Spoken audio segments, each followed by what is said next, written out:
along here. Keith's going to open up a little bit more about the physical aspects and tell us a little bit more about cystic fibrosis to create some awareness. Well, most people probably don't know, but cystic fibrosis is the most common fatal genetic disease in Canada in children and young adults.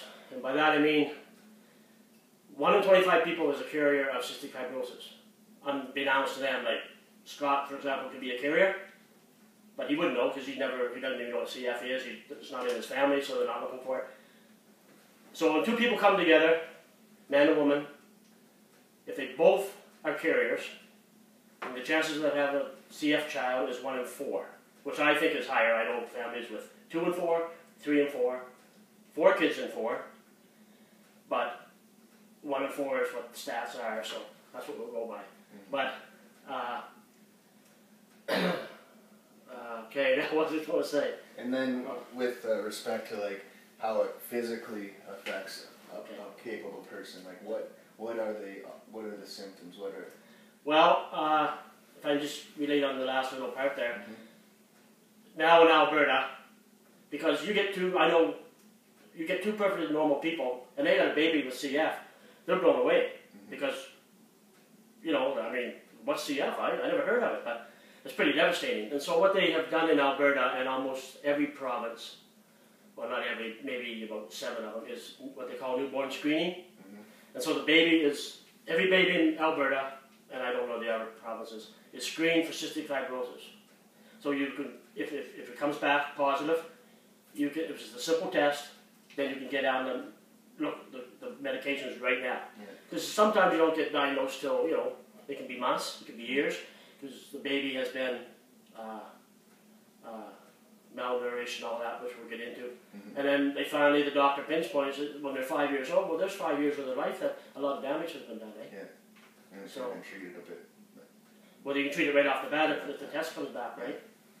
So how they treat cystic fibrosis, first it affects the lungs and the digestive system. And what it is, the mucus in people with cystic fibrosis is extra thick, and the cilia on the lungs doesn't move. So on a normal person, the cilia work. You guys, all professionals out there know that. That's the little hairs on your lungs. Well, that pushes mucus out on a normal person. With cystic fibrosis, because the mucus is so heavy, it just sits there. And so you have to find ways of getting it out. And a lot of it is, inhalations, physiotherapy they call it, and antibiotics. And on the other hand, the mucus that you do get out, it blocks the pancreas because it's so thick that then you have to take enzymes for your digestive system because your digestive system's all screwed up. So, and a lot of people don't understand that. They figure it's just the lungs, but it's a two-part system. And for that, you take your enzymes, and you're supposed to watch what you eat and different stuff. But that's basically what cystic fibrosis is. So. And then with that, so the cilia doesn't push the mucus out. How does that affect your physical ability to perform just basic motor function? Well, it varies in everybody with cystic fibrosis, right? And that's the whole thing. There's still people passing away in their late teens, early 20s, early 30s. And if I can go on and say that, just while we're on the topic, how research has come, because when I was born in 56, I wasn't supposed to go to grade 1, because they didn't even heard of CF. There was no chapter, nothing in Canada. And now, so the median age of survival was just up to a few years ago, 37 years old, and now it's up to 42 years. And that means 37 years old. Wow. From 5 or 6 years old. Now it's up to 42. And that's doing with all the medication and, And you're how old now? 56. 56. Yeah. So they've come a long ways. They've done a lot of good with CF. Well, every disease, although still the people who pass away early, and this is the thing they can't figure out. Part of it. So like with you yourself, how does it affect you daily? Well, I mean, I have to take medication as soon as I get up on a machine. What kind of medication? Ventolin. Well, I take a series of stuff in the morning. I take Ventolin, then I take what I call a vest that beats your chest. It's a new invention that's been on about 10 years. It beats your chest, so if I'm not, what it does is loosens the mucus. That's the whole idea. There's different ways they do it.